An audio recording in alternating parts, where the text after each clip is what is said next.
Hello mga Mima, samahan nyo kung balutin at ayusin tong major set. Ito yung ginamit namin kahapon nung nag-CS kami. So, malinis na rin siya. Then, natuyo na rin na siya. So, unang gagawin natin is separate natin. Ayusin natin isa-isa.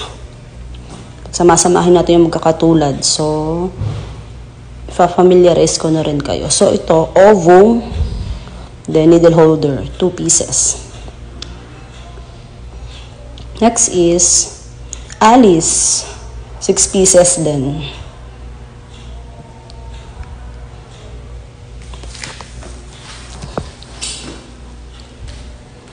Yan. So, metal to. Medyo mabibigat sila guys ha. Patong ko muna saglit sa side. Then, Oxners, 6 pieces din.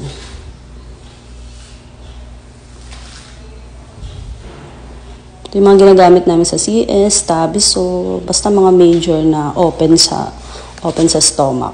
So, Kelly Straight, 6 pieces din.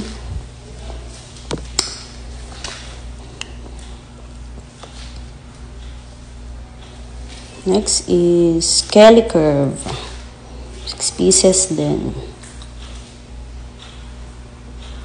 Yan, so, sa gusto magtrabaho dito sa OR, yan, dapat memorize yung mga gamit and the countings ng mga gamit.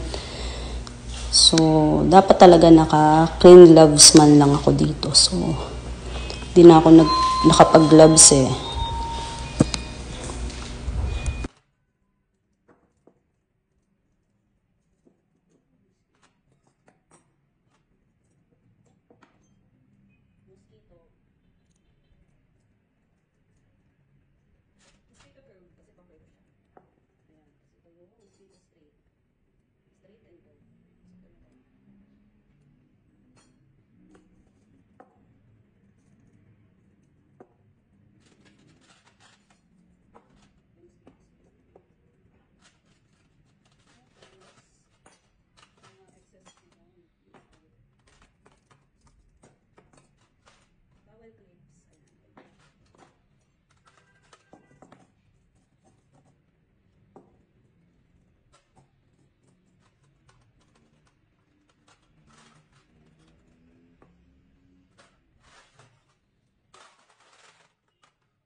Blade holder.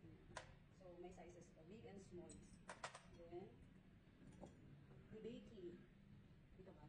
Tapos, tissue. Dito ba siya, oh. Hibiki tissue.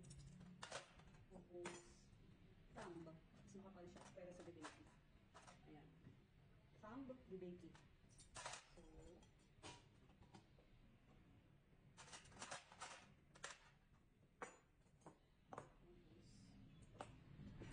bladder retractor. Malleable. Recharge on.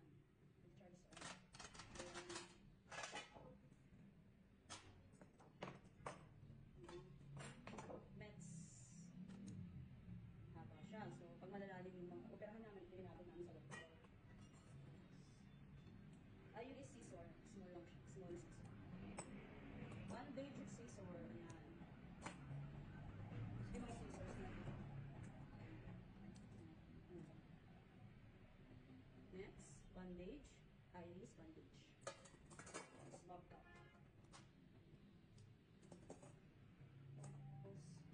Yun lang. So, mas may pack natin. Balugin na natin. Ayun, last one, kidney basic. So, kidney shape siya.